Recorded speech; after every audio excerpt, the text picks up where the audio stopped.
सुखी और समृद्धशाली जीवन जीने के लिए देवी देवताओं के पूजन की परंपरा हिंदुस्तान में काफी पुराने समय से चली आ रही है। आज भी बड़ी संख्या में लोग इस परंपरा को निभाते हैं। पूजन से हमारी सभी मनोकामनाएं पूर्ण होती है, ये सभी जानते हैं, लेकिन पूजा करते समय कुछ खास नियमों का पालन भी हमें करना चाहिए, नहीं तो पूजा का शुभ फल हमें प्राप्त नहीं हो पाता है। तो ये जो नियम मैं आपको बताने जा रही हूँ वो सामान्य पूजन में भी ध्यान रखना है इन बातों का। तो मैं हूँ अनीता, आप देख रहे हैं नॉलेज। चलिए वीडियो शुरू करते हैं। कुछ खास नियम हैं जो पूजा करते समय हमें ध्यान रखने हैं, जो इस प्रकार हैं। पहला, सूर्य, गणेश, दुर्गा, शिव और विष्णु ये पंचदेव कहलाते हैं। इनकी पूजा सभी कार्यों में अनिवार्य रूप से करनी चाहिए। रोज पूजा करते समय इन पंचदेव का ध्यान करना चाहिए। इनसे लक्ष्मी, कृपा और समृद्धि प्राप्त होती है। दूसरा, शिव जी, गणेश जी और भैरव जी को तुलसी कभी नहीं चढ़ानी चाहिए। तीसरा, माँ दुर्गा को दुर्वा नहीं चढ़ानी चाहिए, यह गणेश जी को विशेष रूप से अर्पित की जाती है। चौथा, सूर्यदेव को शंख के जल से अर्घ्य नहीं देना चाहिए। पांचवा, तुलसी का पत्ता बिना स्नान किए नहीं तोड़ना चाहिए। शास्त्रों में बताया गया है कि यदि कोई व्यक्ति बिना नहाए तुलसी के पत्तों को तोड़ता है तो पूजन में ऐसे पत्ते भगवान द्वारा स्वीकार नहीं किए जाते। छठा नियम, शास्त्रों के अनुसार देवी देवताओं का पूजन दिन में 5 बार करना चाहिए। सुबह 5 से 6 बजे तक ब्रह्म मुहूर्त में कर पूजन और आरती होनी चाहिए। उसके बाद सुबह 9 से 10 बजे तक दूसरी बार का पूजन, दोपहर में तीसरी बार पूजन करना चाहिए।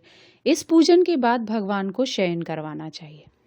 शाम के समय 4-5 बजे पुनः पूजन और आरती करनी चाहिए। रात को 8 से 9 बजे शयन आरती करनी चाहिए। जिन घरों में नियमित रूप से 5 बार पूजन किया जाता है वहाँ सभी देवी देवताओं का वास होता है और ऐसे घरों में धन धान्य की कभी कोई कमी नहीं होती।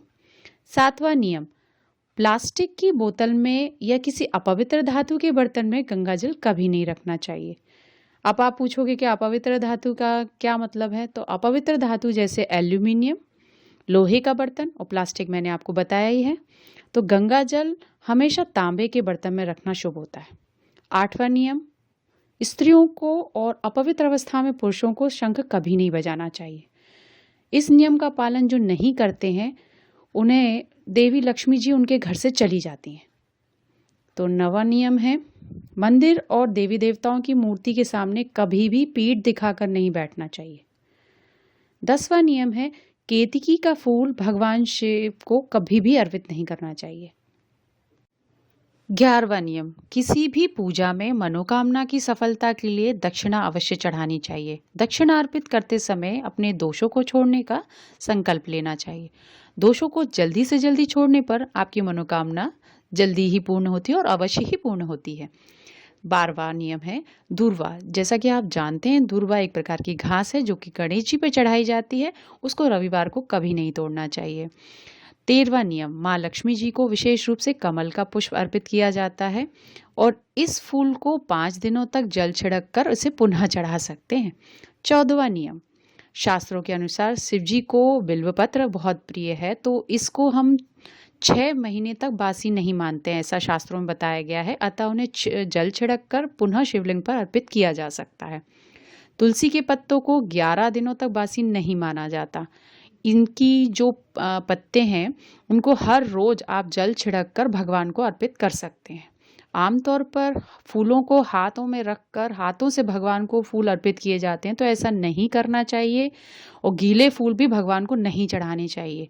फूल चढ़ाने के लिए फूलों को किसी भी पवित्र पात्र में रखें और उसी पात्र से देवी देवताओं को अर्पित करें। और 17वां नियम है, तांबे के बर्तन में चंदन, घिसा हुआ चंदन या चंदन का पानी कभी नहीं रखना चाहिए। वो भगवान अपने लेते नहीं हैं, फिर उसको भगवान पे नहीं चढ़ा सकते हैं। 18वां नियम है, हमेशा इस बात का ध्यान रखें कि कभी भी दीपक से दीपक नहीं जलाना चाहिए। शास्त्रों के अनुसार जो व्यक्ति दीपक से दीपक जलाता है वे रोगी होते हैं। 19वां नियम है, बुधवार और रविवार को पीपल के वृक्ष में जल अर्पित नहीं करना चाहिए। 20वां नियम है पूजा हमेशा पूर्व या उत्तर दिशा की ओर मुख रखकर ही करनी चाहिए। यदि संभव हो सके तो सुबह 6 से 8 बजे के बीच में आप पूजा अपनी पूरी कर लें। 21वां नियम पूजा करते समय आसन के लिए ध्यान रखें कि बैठने का आसन जो है वो ऊनी होगा तो श्रेष्ठ रहेगा। 22वां नियम घर के मंदिर में सुबह और शाम को दीपक अवश्य जलाएं। एक दीपक घी का और एक दीपक तेल का जलाना चाहिए। 23वां नियम है पूजन कर्म और आरती पूर्ण होने के बाद उसी स्थान पर खड़े होकर आप 3 परिक्रमाएं अवश्य करें। 24वां नियम है रविवार, एकादशी, द्वादशी, संक्रांति तथा संध्या काल में तुलसी के पत्ते नहीं तोड़ने चाहिए। 25वां नियम है भगवान की आरती करते समय ध्यान रखें कि भगवान के चरणों की 4 बार आरती करें, नाभि की 2 बार, मुख की 1 या 3 बार आरती करें। इस प्रकार भगवान के समस्त अंगों की कम से कम 7 बार आरती करनी चाहिए। 26वां नियम है कि पूजा घर में मूर्तियां 1, 3, 5, 7, 9, 11 इंच की होनी चाहिए, इससे बड़ी नहीं, तथा खड़े हुए गणेश जी, सरस्वती जी, लक्ष्मी जी की मूर्ति घर में नहीं होनी चाहिए। 27वां नियम है कि गणेश या देवी की प्रतिमा 3-3, शिवलिंग 2, शालिग्राम 2, सूर्य प्रतिमा 2, गोमती चक्र 2 की संख्या में नहीं होने चाहिए मंदिर में। 28वां नियम है कि अपने मंदिर में सिर्फ प्रतिष्ठित मूर्ति ही रखें। उपहार में मिली कांच, लकड़ी या फाइबर की मूर्ति नहीं रखें। और खंडित, जली कटी फोटो, टूटा हुआ कांच तुरंत वहां से हटा दें मंदिर से। शास्त्रों के अनुसार खंडित मूर्तियों की पूजा वर्जित की गई है। जो भी मूर्ति खंडित हो जाती है उसे पूजा के स्थान से हटा देना चाहिए। किसी भी पवित्र बहती नदी में प्रवाहित कर देना चाहिए। खंडित मूर्तियों की पूजा अशुभ मानी गई है शास्त्रों में, और इस संबंध में ये बात ध्यान रखने योग्य है कि सिर्फ शिवलिंग कभी भी किसी भी अवस्था में खंडित नहीं माना जाता। 29वां नियम है कि मंदिर के ऊपर भगवान के वस्त्र, पुस्तकें एवं आभूषण कभी भी नहीं रखें। मंदिर में पर्दा बहुत ज़रूरी है। अपने पूज्य माता पिता और पितरों का फोटो मंदिर में कभी नहीं लगाएं। उसे घर के नैऋत्य कोण में लगाना चाहिए। और 30वां नियम है विष्णु की 4, गणेश की 3, सूर्य की 7 और दुर्गा की 1 एवं शिव की आधी परिक्रमा कर सकते हैं। अगर आपको मेरा ये वीडियो पसंद आया है और ये जानकारी आपको अच्छी लगी है तो प्लीज़ मेरे वीडियो को लाइक करें और मेरे चैनल को सब्सक्राइब ज़रूर करें। अगर इस वीडियो से रिलेटेड आपका कोई प्रश्न है और तो प्लीज़ मुझे कमेंट बॉक्स में आप लिख कर बता सकते हैं, और ये वीडियो आपको कैसा लगा ये भी आप लिख कर बता सकते हैं, और ये भी बता सकते हैं कि नेक्स्ट वीडियो आपको किस टॉपिक पर चाहिए, मैं उस टॉपिक पर बनाऊंगी। तो प्लीज़ आपसे विनम्र निवेदन है कि गौ माता की रक्षा करें, माता पिता की सेवा करें और स्त्रियों का सम्मान ज़रूर करें। Thank you.